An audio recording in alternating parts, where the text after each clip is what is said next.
When I came back from a week-long business trip in Boston, I thought my daughter would leap into my arms. Instead, my 8-year-old Lucy stared at me, clutching a bracelet I had never seen before. Then she whispered words no mother should ever hear. Mummy, I have another mummy. Dad says it's our secret. To one truth. While I was breaking my back to keep this family alive, he was letting another woman into our daughter's heart. What I discovered next nearly destroyed me, but it also gave me the one weapon they never expected, proof sharp enough to burn their secret world to the ground. Make sure you subscribe and turn on notifications so you don't miss what happened next. And drop a comment with where you're watching from. I read every single one. My name is Rachel Carter, and until that night, I thought I understood sacrifice. I worked myself to the bone, carrying this family after Michael lost his job. I thought the hardest part of my life was keeping the lights on, paying the mortgage, making sure our daughter Lucy never felt the weight of our struggles. But I was wrong. The real heartbreak came when I walked back through that front door after a week away. I had just returned from Boston. The flight was long and my body ached, but I couldn't wait to see my little girl. I pictured her running down the hall, arms wide, squealing, "Mummy," the way she always did. That thought had carried me through late meetings and lonely hotel rooms. But when I opened the door, Lucy didn't run. She didn't smile. She stood stiff in the doorway, her tiny fingers fidgeting with a glittery bracelet I had never bought her. "Lucy," I knelt down, trying to catch her eyes. She avoided my gaze, staring at the floor. Then, almost in a whisper, she leaned closer. "Mummy, I have another mummy, but Daddy said it's our secret." My breath caught, my pulse thundered in my ears. I forced a smile, but my hands trembled as I brushed her hair back. "Sweetheart, what did you say?" Lucy bit her lip, her little shoulders hunching. "I'm not supposed to tell. Daddy said you'd be mad." The room spun. 1,000 questions flooded my mind. Who was she talking about? What secret was Michael forcing our daughter to carry? I swallowed hard, fighting to keep my voice steady. "Lucy, darling, who is this other mummy?" She just looked down at the bracelet again, twisting it nervously around her wrist. A shiny charm glinted in the light. Expensive, not something a child should be wearing. That's when the pit formed in my stomach. It wasn't just a child's innocent fantasy. Someone had given her that bracelet. Someone who had already stepped into a role that wasn't theirs to take. I hugged Lucy tight, hiding the panic in my chest. "It's okay, sweetheart," I whispered, even though nothing was okay. Behind me, I heard the faint clink of glassware from the kitchen. Michael, acting as if everything was normal, as if he hadn't just cracked our daughter open with a secret she wasn't old enough to carry. My heart dropped. Who was this other mummy? The house didn't feel like my home anymore. It was subtle at first, the kind of changes only someone who loves a place notices. I walked into the kitchen and froze. There, in the sink, sat a wine glass with a smudge of lipstick along the rim, a shade I had never worn in my life. I frowned, picking it up. Michael didn't drink wine, not unless I poured it, and I had been gone for a week. My chest tightened. Then it hit me, the smell. A perfume that wasn't mine, clinging faintly to the air, floral and heavy. I knew every scent in this house, from Lucy's bubblegum shampoo to the fabric softener I always used. This wasn't one of them. I placed the glass back down, forcing myself not to jump to conclusions, but my hands were shaking. Lucy padded into the kitchen, dragging a doll along the floor. Her innocent voice cut through the silence. "Mummy, the lady with yellow hair gave me my bracelet." I knelt slowly, my heart thudding. "What lady, Daddling?" She shrugged. "Daddy's friend. She has hair like the sun. She said I look just like her little girl." yellow hair, perfume, lipstick. The puzzle pieces were fitting together, and I hated the picture they painted. My throat felt dry as I kissed Lucy's forehead. "Thank you, sweetheart. Why don't you go play in your room for a while?" As she skipped off, I forced myself to walk down the hall, each step heavier than the last. The bedroom door creaked as I pushed it open. Everything looked the same. His side of the bed unmade, his jacket tossed on the chair, but the air still carried that scent. I pulled back the sheets, hands trembling. That's when I saw it. A single golden strand. Long, bright, unmistakable. It rested against Michael's pillow like a signature. My breath caught in my throat. My heart raced so hard I thought it might give out. This wasn't just a suspicion anymore. It was proof. I stared at that blonde hair, realizing another woman had already been in my bed. When Michael lost his job 2 years ago, I refused to let us fall apart. I picked up every extra shift I could, traveling for work, sacrificing sleep, paying the bills, and covering the mortgage in Manchester. Every time Lucy needed something for school, every time the electricity threatened to be cut off, it was my wages that saved us.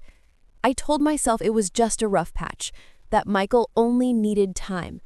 I kept believing he'd get back on his feet. But weeks turned into months, and months into years. And still, nothing changed.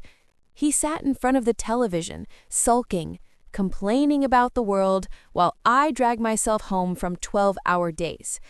I defended him to everyone, to my colleagues who whispered that I was married to dead weight, to my friends who told me I deserved better, even to myself. He's just struggling right now, I'd say. He'll bounce back. But staring at that blonde hair on his pillow, the truth slammed into me. I wasn't just keeping him afloat. I wasn't just carrying him. While I was breaking myself to keep this family alive, he was taking my money and spending it with someone else. My sacrifices hadn't saved us. They had funded his betrayal. At first, I thought the bracelet was just one slip, a mistake Michael couldn't explain. But then I began to notice more. Lucy's bedroom was filling with things I had never bought. A new dollhouse, bigger than the one I scrimped to buy her last Christmas. Designer trainers, far too expensive for an 8-year-old. Even clothes with tags from shops I had never stepped into. One afternoon, as I folded laundry, I asked gently, "Lucy, darling, where did you get this dress?" She twirled in front of the mirror, grinning. "Daddy's friend Vanessa gave it to me. She says I'm her little girl too." The words pierced straight through me. I forced a smile, my heart racing. "Vanessa?" Lucy nodded happily. "The lady with yellow hair, she brings me sweets. She says she's going to get me a puppy soon." I sat down on the edge of the bed, my legs suddenly weak. The room spun. I wanted to scream, but Lucy's innocent face stopped me. She wasn't to blame. She didn't understand. She thought this woman's attention was kindness. She didn't see the manipulation laced inside every gift, every promise. My mind reeled back to the moment Lucy whispered that secret. "I have another mommy." It wasn't just an innocent phrase. Vanessa was planting herself in my daughter's heart, trying to become what I already was. I kissed Lucy's forehead, swallowing the storm inside me. "That's very generous of her." She giggled, spinning again in the new dress. "She said I'm prettier than her own daughter. Isn't that nice, Mummy?" My stomach churned. Nice? No, this wasn't nice. This was a woman trying to buy my child's love, trying to erase me from my daughter's world, one glittery toy at a time. That night, I confronted Michael. My voice shook with anger as I held up the dress. Who is Vanessa? Why is she giving Lucy these things? He didn't even flinch. He shrugged, sipping his beer like nothing mattered. "She's just being kind. Don't overreact. It's not a big deal." Not a big deal. The man who hadn't bought Lucy so much as a school jumper in years now had the audacity to dismiss another woman showering her with gifts. And worse, he didn't even try to hide it. I lay awake that night, staring at the ceiling, my daughter's words echoing in my head. She said I'm her little girl too. The thought of Vanessa sitting with Lucy, brushing her hair, whispering promises of puppies and love, made bile rise in my throat. This wasn't just betrayal. It was theft. She wasn't only trying to steal my husband, she was trying to steal my daughter. My chest tightened as I realized the truth. Vanessa wasn't just Michael's mistress, she was buying my child's love, piece by piece. I thought if anyone would understand, it would be Helen. After all, she was a mother too. She had raised Michael. Surely she would see how dangerous it was for a stranger to slip into Lucy's life, bribing her with toys and promises. So I drove to her house in Stockport, rehearsing the words in my head. I told myself if I explained it carefully, she would open her eyes. She would help me put a stop to this. Helen greeted me with her usual stiff smile, her silver hair pinned neatly, her pearls glinting in the hallway light. She poured tea like nothing was wrong, as if I had just stopped by for a chat. I sat down, my hands clenched around the cup. Helen, I need to talk to you about something important. It is about Lucy. She raised her eyebrows. What now? I took a deep breath. There is a woman named Vanessa. She has been giving Lucy gifts, expensive things. She is telling her that she is her mummy. This is not just inappropriate, it is dangerous. I need you to talk to Michael. He will not listen to me. Helen sipped her tea, unbothered. Then she set the cup down with a sharp click. Rachel, maybe you should look at yourself. You are always away on these business trips. Someone has to be here for Lucy. At least Vanessa is around. The words struck me like a slap. My mouth opened, but no sound came out. She leaned forward, her eyes cold. Lucy needs a real mother at home. You are too busy being the breadwinner. Maybe Vanessa is simply giving her what you cannot. My hands trembled so hard, the tea sloshed in my cup. A real mother? I whispered. I am her mother. I carried her, I raised her, I have sacrificed everything for this family while your son has sat on his hands. And you dare suggest that that woman is more of a mother than me? My mother-in-law was not surprised. In fact, she smiled, a cruel little twist of her lips. You are the one who chose work over home, Rachel. Do not blame Michael if someone else has stepped into the space you left empty. My vision blurred with rage. This was not just Michael betraying me. His family was helping him justify it. They were rewriting the truth, making me out to be the villain, while they welcomed the other woman. I stood, my chest heaving, every muscle in my body screaming to lash out. But I did not. Not yet. I swallowed the fury, letting it burn slow and deep. Because in that moment, I realized something chilling. It was not just my husband against me. His whole family was standing with him. I walked out of Helen's house knowing I was surrounded on all sides, and I would have to fight alone. That night, I tucked Lucy into bed the way I always did. She clutched her teddy, her curls spilling across the pillow. For a moment, she looked like the same little girl I had kissed goodbye before my business trip. Innocent, safe, untouched by the shadows creeping into our home. But innocence never lasts when secrets are forced on children. Mummy? Her voice was soft, sleepy. Yes, darling? She bit her lip, her tiny fingers stroking the teddy's worn ear. Vanessa picked me up from school this week. My chest tightened. What do you mean? She came with Daddy. We went for ice cream. She said she can come get me again if you are busy. I froze, gripping the edge of the blanket so hard my knuckles ached. Vanessa wasn't just slipping into my daughter's world with gifts, she was stepping into my role, invading spaces that belonged only to me. Lucy yawned, unaware of the knife twisting deeper into my chest. She brought crisps, too. She said she will take care of me when you go away again. The air left my lungs. My child, my little girl, was being groomed to believe that this stranger could replace me.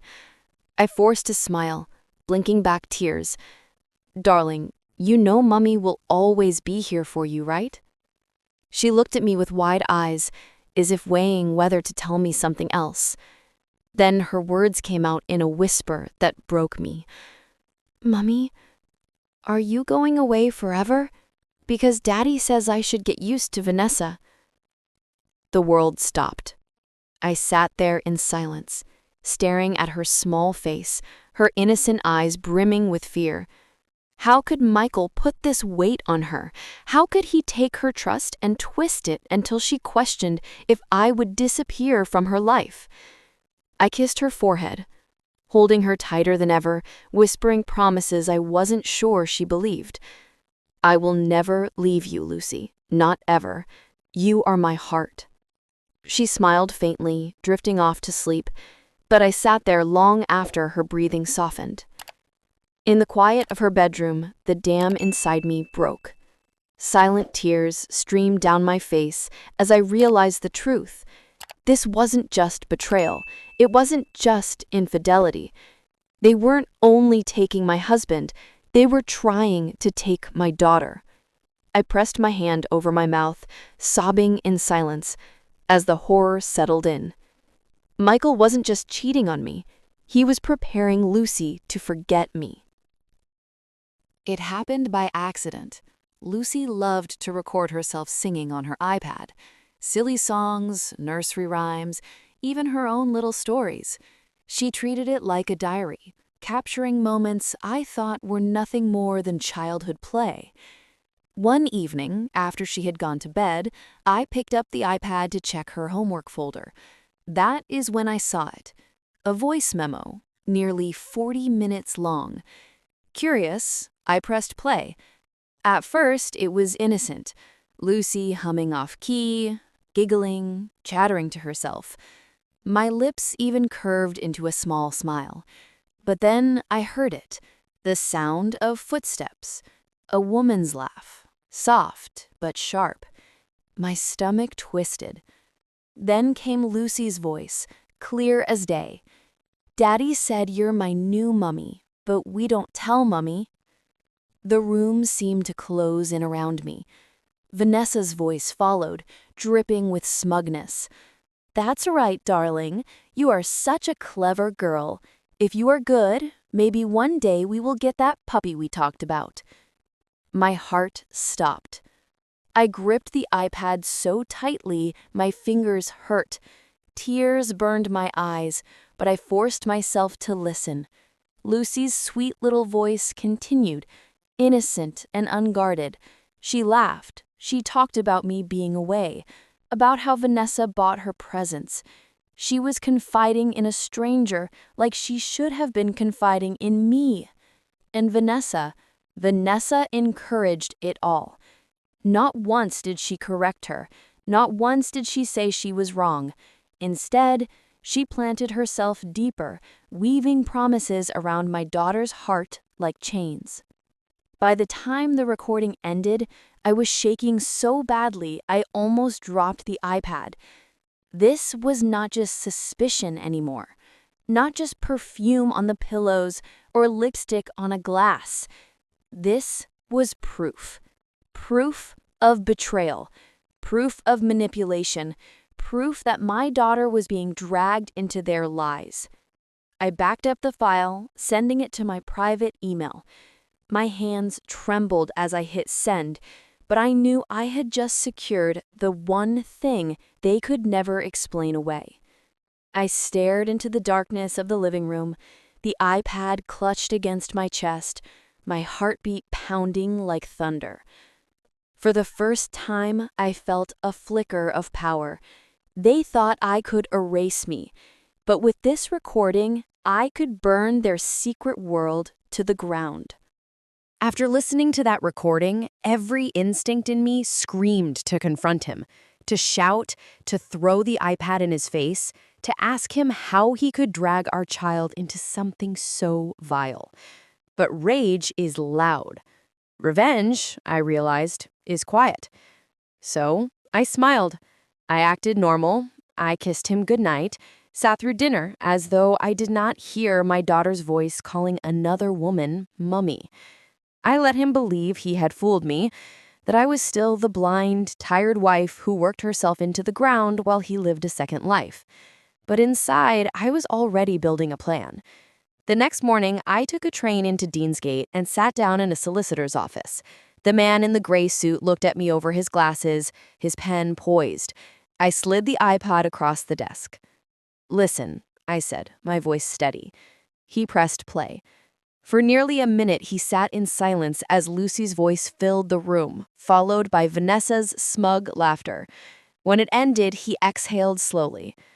"Mrs. Carter," he said, "this is more than enough. With this recording, custody of your daughter would be beyond doubt." I nodded, though my stomach twisted at the thought. I did not want to rip Lucy from her father. But what choice did I have when he was already trying to rip me from her? The solicitor explained the steps: papers, hearings, evidence. I listened, memorizing every detail. But I also knew I could not do this in private. They needed to be exposed, not just in court, but in front of the very people who had enabled them. When I left his office, the city's streets blurred around me. My head spun with calculations, but one thought rose above all else. If Michael and Vanessa wanted to play family, let them do it on stage. Let them show themselves for what they truly were. That is when the idea took shape. Helen, my mother-in-law, hosted Sunday dinners religiously. Every week, the family gathered at her Stockport house, eating roast lamb while she praised her son like he could do no wrong. It was their temple of denial, their safe space. I decided that was where the mask would fall. I smiled that week, played the doting wife, even laid Michael's shirts neatly in his drawers. I kissed Lucy goodnight, told her stories, and promised her everything would be fine. He suspected nothing, because he did not notice the envelope hidden in my bag, the custody papers already in motion.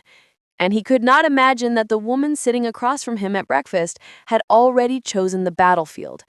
Sunday was coming, and at Helen's dinner table, in front of his family and his mistress, Michael Carter's secret life would finally shatter. Sunday smelled like roast lamb and false smiles. Helen's house in Stockport looked the way it always did on family days: polished silver, spotless glasses, framed photos lined up like trophies. I walked in with Lucy's hand in mine and the iPad in my bag. My heart beat slow and heavy, but my face was calm. Michael was already there. He wore the pride of a host who had done nothing wrong. Vanessa sat close beside him at the dining table, hair bright and perfect, her fingers resting on the back of Lucy's chair as if she had earned the right.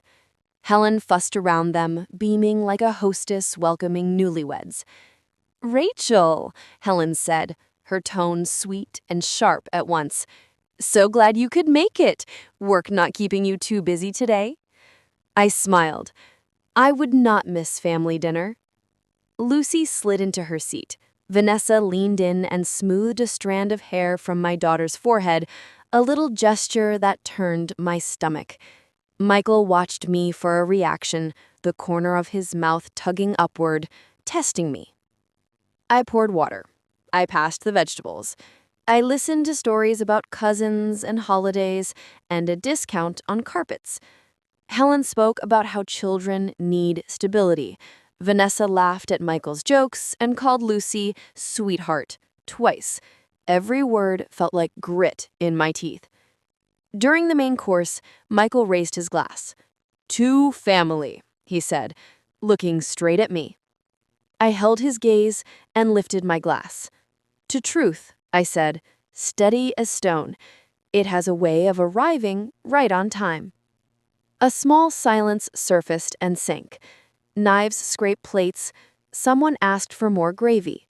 Vanessa rested her hand on Lucy's shoulder again. Lucy looked uncertain, eyes flicking between us. "Lucy," I said softly, "why don't you sit beside me for dessert?" I patted the chair at my side. Vanessa hesitated, then shifted her hand away. Michael cleared his throat. Helen's smile tightened. I set my napkin on the table. I said, "Before we start dessert, I would like everyone to hear something." Michael's eyes narrowed. "Rachel, do not start." I opened my bag and drew out the iPad. My fingers did not shake. I had practiced this moment in my head all week. Slow breath, clear words, no shouting. I placed the tablet in the middle of the table, between the water jug and the dish of mint sauce. It is only a little recording, a moment at home. Lucy likes to save memories. Helen tried to laugh. "Another work presentation, dear?" "Just a memory," I repeated. I tapped play. At first, the sound was gentle, Lucy humming to herself, the small click of doors, the soft rustle of clothes. Helen's chin lifted, curious. Michael sat very still. Vanessa stared at the tablet, as if it might bite. Footsteps. A woman's laugh. Then my daughter's voice, clear as a bell in that bright dining room. "Daddy said, 'You are my new mummy, but we do not tell mummy.'" The room stopped. The words hung over the polished tableware, and no one moved. The silence after Lucy's voice ended was louder than any scream. The recording kept playing, Vanessa's laugh, smug and sweet. "That is right, darling. You are such a clever girl." Then the promise of a puppy. The air in Helen's dining room turned to ice. Helen's hand trembled as she set her fork down. Her pearls glinted under the light, her face pale with shock. "Michael," she whispered, "you let her say that? You let your daughter believe?" Michael shot up from his chair, his voice sharp. "That recording means nothing. Rachel is twisting everything." But Vanessa broke before he could finish. Her voice rose, cracking under the weight of the truth. "Twisting! You promised me you would leave her. You said she was nothing but a paycheck, that she lived for work and would not notice." Gasps rippled around the table. A cousin choked on the laugh. Someone muttered, "Oh my God." Michael spun toward her, eyes wide. "Shut your mouth." Vanessa's hands shook, but she kept going, the words spilling like acid. "You said Lucy already loved me. You said she would not miss her mother. You said we could start fresh." Every sentence was another knife, and for once I did not have to drive it in myself. Vanessa did it for me. Helen's chair screeched back as she stood, her voice sharper than I had ever heard. "You dragged my granddaughter into this filth? You made her part of your lies?" Her jaw clenched, and her glare pinned Michael like a nail. "You disgust me." Michael's face flushed red. He turned to me, spitting the words. "You planned this. You set me up." I lifted my glass of water, calm and steady. "No, Michael. You set yourself up the moment you decided to replace me." The room buzzed with whispers. Vanessa's mascara streaked as tears slipped down her face. Helen stared at her son like she did not recognize him. I let the silence stretch, heavy and suffocating. Then I reached into my bag again and slid a thick brown envelope across the table. It landed with a dull thud against the white linen. Michael froze. Helen frowned. "What is that?" I smiled faintly, my voice even. "Custody papers. Filed already. That recording? It's more than enough.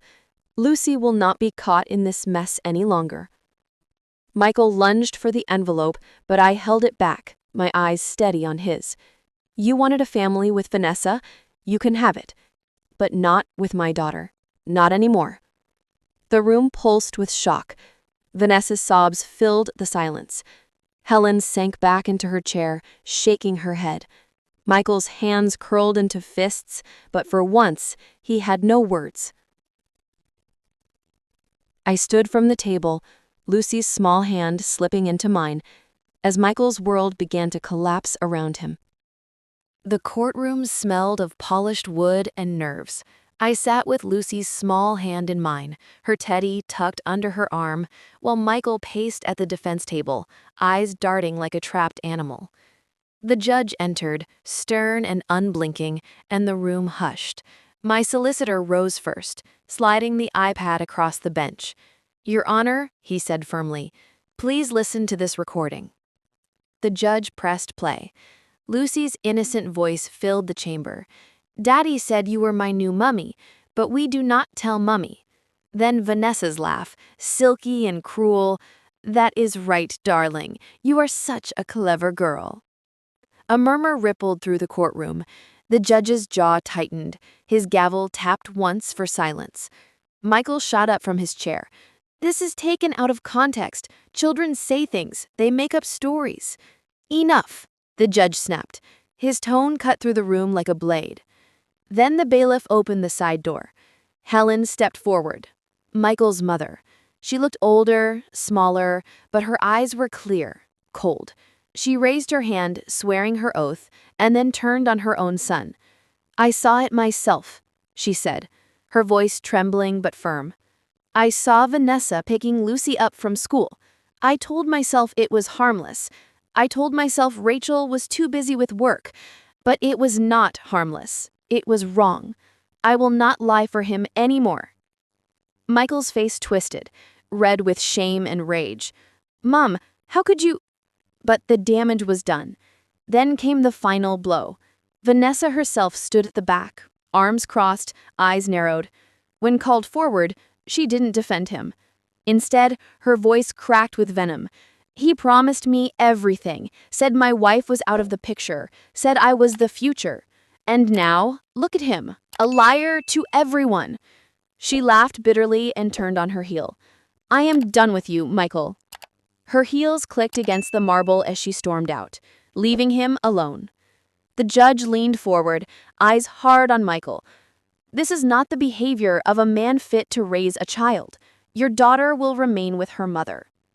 The words washed over me like sunlight breaking through clouds. Lucy squeezed my hand, whispering, "Mummy, can we go home now?" Michael slumped into his chair, his head in his hands. For the first time, I saw him not as my husband, not even as a man, but as a hollow shell. The gavel struck the desk, echoing through the chamber, sealing his fate. Lucy was mine. The gavel's echo followed me out of the courtroom, but for the first time in years, the sound did not crush me. It freed me. Lucy's hand was warm in mine as we stepped into the sunlight. She clutched her teddy and smiled. Not a big smile, but a safe one. The kind of smile a child gives when they know the storm has finally passed. We moved into a small flat in Manchester a week later. It was not grand, but it was ours. I filled it with laughter, with bedtime stories, with the smell of pancakes on Sunday mornings. For once, there was no perfume that was not mine, no lipstick glasses in the sink, no whispers of secrets. Just me and Lucy, rebuilding piece by piece. I did not need to gloat. I did not need to scream. The silence itself was my revenge. Because Michael had lost everything. Vanessa was gone. She had paraded herself like a future wife, but the moment the recording played in that courtroom, her mask cracked. She stormed out and never looked back. Her comfortable world found another man to keep it spinning. Helen, his mother, turned away too, the woman who had once defended him, who had told me to be patient and blamed me for working, could not forgive the sight of her granddaughter being used as a pawn. She would not take his calls. When he came knocking at her door, she left him standing outside in the rain. And Michael himself, he sat in the house we had built together, alone. No wife, no lover, no daughter, no family. Just a man who thought he could replace me, staring at 4 empty walls. I never raised my hand. I never shouted. I simply stepped aside and let the truth devour him. Late one evening, I stood by the window of our new flat, the city lights glowing against the night sky.